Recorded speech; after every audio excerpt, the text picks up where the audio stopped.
Hello, welcome back to my video. Good morning সবাইকে। তো ঘুম থেকে উঠেই সকাল সকাল আমার সমস্ত কাজ শেষ, শুধু পুজো করা বাকি। আমি এখন রান্না করছি। পুজোটা আমার হাজব্যান্ডই করবে, কারণ ওই করে পুজো বেশিরভাগ টাইমে। আমিও করি, বাট যেহেতু আজকে ওর অফিস আছে, তাড়াতাড়ি যেতে হবে, সেই জন্য আমি ফটাফট করে রান্না করতে চলে এসেছি। আরও পুজোটা করে নিই। তো যাই হোক, আমি আজকে রান্না করছি ডাল, ভাত আর পনির। তো আগে শেষ করে নিই, তারপর আবার তোমাদের সাথে ব্লগটা কন্টিনিউ করবো। তোমরা দেখতে থাকো ব্লগটা। না, ঘুম থেকে ওঠো, ওঠো। দেখো 11:45 বাজে, এখনো ঘুমাচ্ছে। আমার পুতুল নিয়ে ঘুমাচ্ছে। এই ঘুম থেকে ওঠো। যাই হোক, ওকে উঠাতে পারলাম না। আর আমার রান্না প্রায় কমপ্লিট। এখানে ডাল করে রেখেছি, ভাত করে রেখেছি, আর এই যে পনিরটা হচ্ছে এখনো। তো আমি বলছি ওকে যে গায়ের মধ্যে জল ঢেলে দেবো, বলছে ঢেলে না। আমার রান্নার ডান। এখন আমি গ্যাসগুলোকে মুছছি, কারণ আমি রান্না করার পরপরই গ্যাস মুছে নিই একবারে। ইন্ডাকশনটাও মুছছি, গরম হয়ে আছে, ধোয়া উঠছে এখনো।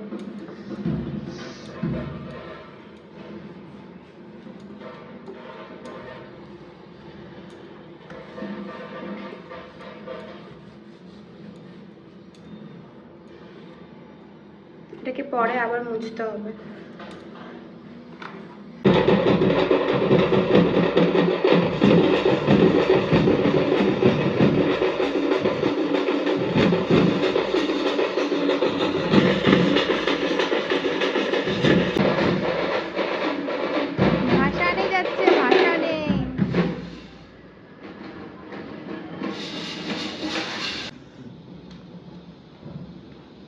টাটা, বাই বাই, তাড়াতাড়ি চলে এসো।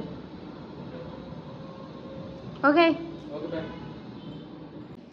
তোমরা দেখতেই পেলে আমার বর অফিসের জন্য বেরিয়ে গেল। তো যতক্ষণ থাকে ততক্ষণ একটু ভালো লাগে, কারণ পুরোটা দিন তারপরে অফিসে চলে যাওয়ার পরে আমাকে একা একাই থাকতে হয়। তো আমি এখন একটু স্কিন কেয়ার করবো, কারণ আমি সকাল থেকে ঘুম থেকে উঠে স্নান করার পর মুখে কিছু মাখিনি। তো চলো আমি একটু মুখে ক্রিম টিম মেখে নিই।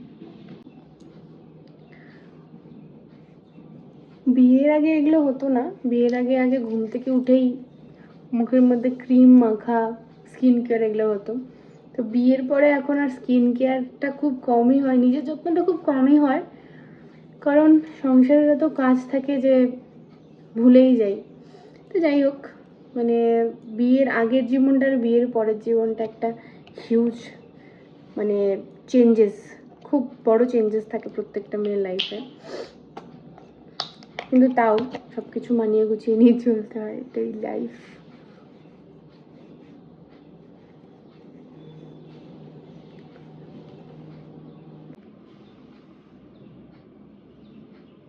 আমার প্রায় লিপাপতি শেষ, মানে আমার স্কিন কেয়ার শেষ।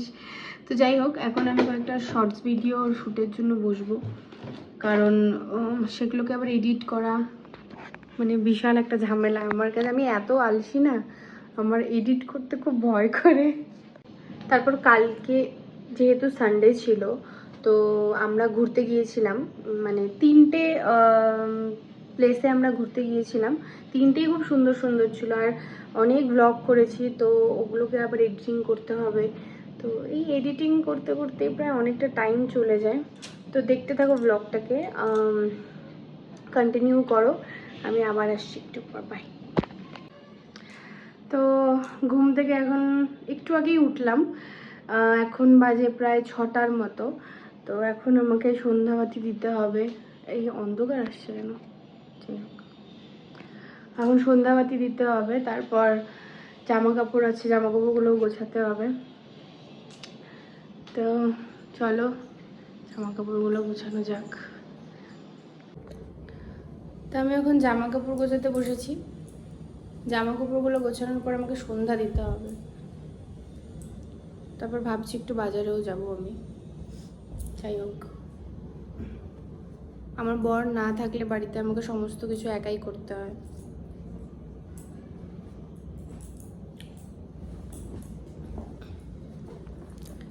তো চলো ফটাফট করা যাক।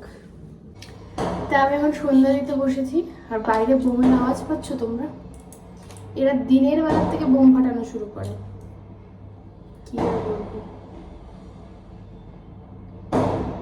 যাই হোক, আমাকে সন্ধ্যাটা খুব তাড়াতাড়ি দিয়ে বাইরে বেরোতে হবে, কারণ বাইরে নাহলে ভিড় হয়ে যাবে। আজকে অনেক দিন ধরে, মানে অনেক দিন নয়, 3 দিন ধরে প্রায় কন্টিনিউ এখানটাতে কি বলবো গণেশ পুজো হচ্ছে।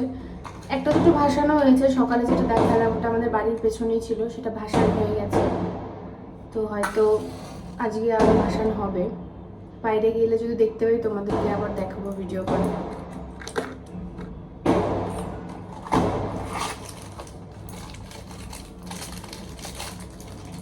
আমি এই কাঁচের ধূপটা ইউজ করি, কাঁচা ধূপটা ইউজ করি, কারণ আমি শুনেছি যে ঘরে নাকি বাঁশের ধূপকাঠি জ্বালাতে নেই, ওটা নাকি শ্বাসের পক্ষে খুব খারাপ।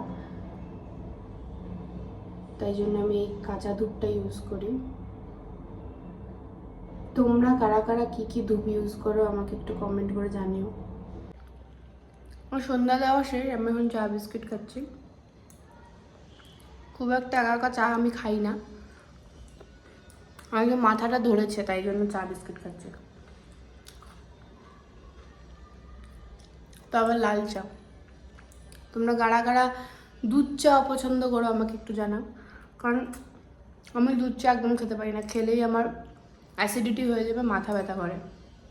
যাই হোক, এখন বাজে প্রায় 6:30, আমাকে তাড়াতাড়ি করে বেরোতে হবে, কারণ বাজারে না হলে প্রচুর ভিড় হয়ে যাবে। এমনিতেই গণেশ পুজো চলছে, লোকজন আসছে, এত ভিড়, মানে ভিড়টা দেখাবো তোমাদের, দেখো।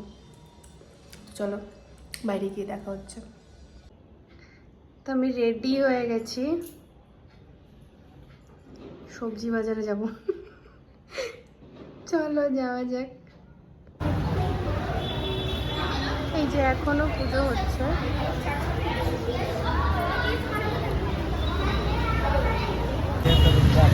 गुरुवारी मतलब ये लगता है ये तो काजू